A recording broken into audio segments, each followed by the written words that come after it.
Meghan Markle, she may have stepped down from royal duties more than 5 years ago, but she keeps taking aim at the monarchy. The Duchess of Sussex has made reportedly at least half a dozen swipes. Oprah Winfrey is facing furious backlash for saying that she hopes that burying the dead will allow Prince Harry and Meghan Markle to make peace with the rest of the royal family.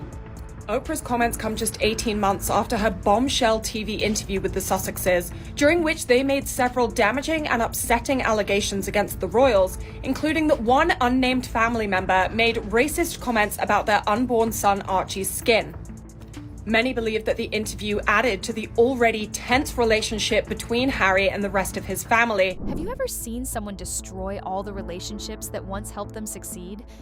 That's exactly what's happening with Meghan Markle right now. Once a beloved figure with global attention and sympathy, she now finds herself losing support from the very people who lifted her up. And it's not just quiet distancing, it's happening in public, loud and clear. At the BET Awards, what was supposed to be a glamorous evening turned into something much more dramatic. Tyler Perry, a close friend and one of Meghan's earliest supporters, delivered a message that left people stunned. During a speech that was expected to be calm and scripted, he suddenly said, "You can't build a palace on unpaid bills." He didn't name anyone, but the meaning was obvious. The room went quiet, and social media instantly lit up with reactions. This wasn't just casual gossip. It was the moment when Meghan's fairy tale image started to collapse, publicly. Perry had once opened his home to Meghan and Prince Harry when they left the UK in 2020. He provided them with his private jet, a luxury mansion in Los Angeles, and even covered their security. He took a real chance on them. But now, it seems the generosity turned into resentment. According to insiders, Perry never received repayment or even proper gratitude. Perry wasn't throwing shade for fun. This was serious. People close to him say his team had been urging him for years to create boundaries with Meghan and Harry. They reportedly warned him that what started as a good deed was beginning to look like charity without consent. And finally, Perry decided to speak up, but he's not the only one stepping away. Oprah Winfrey, who gave Meghan the blockbuster 2021 interview that shaped global opinion, has also gone silent. According to sources at Harpo Productions, Oprah's team hasn't mentioned Meghan for months. No public statements, no interviews, no updates. This silence is shocking.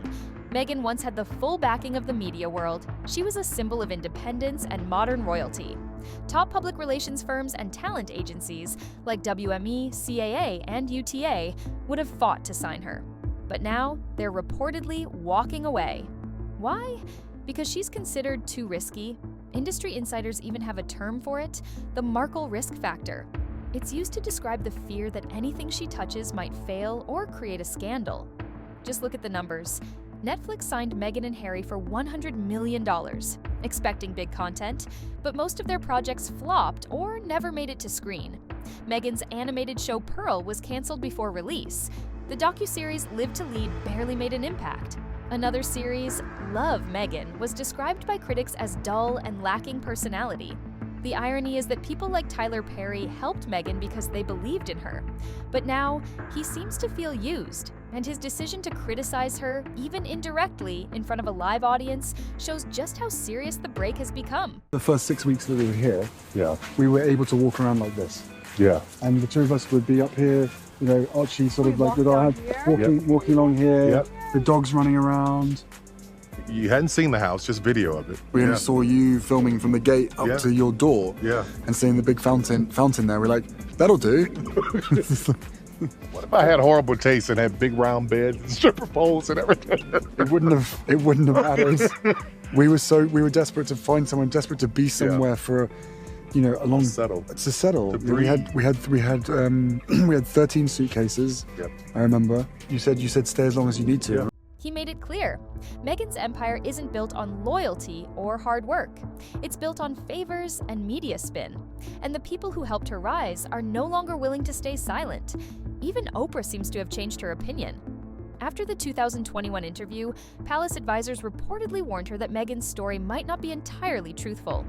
Oprah ignored them at the time, but now sources say her team is rethinking everything. Oprah is keeping her distance, so is her close friend Gayle King, who used to frequently support Meghan publicly. These days, there's been no mention of Meghan from her either. That silence is strategic. Meghan is now viewed as a public relations liability. She's no longer seen as a misunderstood woman standing up to an outdated monarchy. Instead, people believe she overpromised, underdelivered, and bent the truth to fit her narrative. Meanwhile, Meghan's influence in Hollywood is vanishing fast. She wasn't even invited to the Vanity Fair Oscar party this year, an event she used to attend with ease. Event organizers are reportedly tired of her team's long list of demands: private entrances, media blackouts, and guaranteed spotlight time. They say she wants to be treated like royalty, but without offering anything of real value in return. It's not just about events. Her team's calls to major studios and streaming platforms are going unanswered. There are no new green lights, no signed deals, not even scheduled meetings. Meghan's name is quietly being removed from potential projects, and her brand has gone from red hot to radioactive. Behind the scenes, things are even more troubling. Meghan and Harry's charity, the Archewell Foundation, is facing financial scrutiny. Several U.S. financial institutions have flagged suspicious activity like excessive consulting fees and delayed reimbursements. Reports say that even banks are growing uncomfortable. One banking executive told Forbes that Meghan appears brand rich but cash poor, meaning she looks wealthy on paper but has no real cash flow.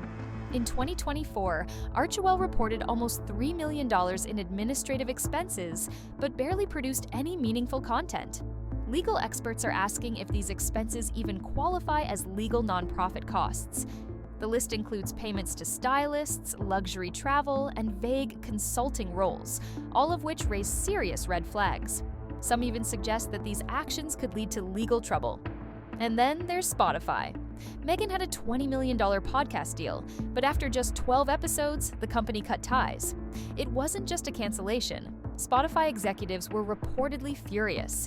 One exec even publicly called her a grifter. Staff said Meghan promised content, missed deadlines, and blamed others when things didn't succeed. Even her attempted comeback podcast, Confessions of a Female Founder, failed to generate buzz. Early reviews called it confusing and overly self-focused. At this point, there's no momentum in her career, not in TV, podcasting, publishing, or public appearances. Even People magazine, which once supported her, quietly dropped a planned feature after editors decided she was too controversial. They didn't want to upset readers or advertisers. Her team is also falling apart. Insiders say staff turnover is high, morale is low, and leaks are constant. Her public relations firm is no longer focused on growth. They're just trying to limit the damage. Even her marriage to Prince Harry, once a symbol of modern love and rebellion, isn't helping anymore. Every time they appear in public, people are quick to analyze their body language and predict possible breakups. What was once inspiring is now being viewed as awkward or staged. Netflix, which once gave them full creative control, has now pulled back. Budgets have been cut, and Meghan reportedly no longer has the final say on her own projects. One executive said, "We expected something like The Crown. Instead, we got a lifestyle blog with royal references." In short, their partnership isn't seen as high-quality content anymore. It's just damage control. Meanwhile, financial watchdogs are digging deeper. Wells Fargo and First Republic have flagged strange transactions in Meghan's business accounts. Payments are being made to consultants before employees, and some expenses have no clear explanation. Delayed payments and rushed paperwork are making people nervous. Former contractors say they had to threaten legal action just to receive payments. One vendor claimed that every time Meghan received bad press, the accounting department would stall payments, almost like the chaos in the headlines was affecting her finances. Some experts say the IRS is likely to investigate soon. If nonprofit money is being used for personal branding or luxury expenses, it's not just unethical, it could be illegal, especially in California, where charity laws are strict. And now, Meghan's media appeal is gone. In Hollywood, it's not about your royal title, it's about trust, and Meghan has lost that. There's no palace to blame now, no Oprah to rescue her image. Meghan Markle built her brand by walking away from royalty, but in doing so, she may have lost something more valuable, her credibility. And in a place like Hollywood, once that's gone, everything else goes with it. That's all for the video. Hope you enjoyed watching it, and make sure to subscribe to our channel for more such videos.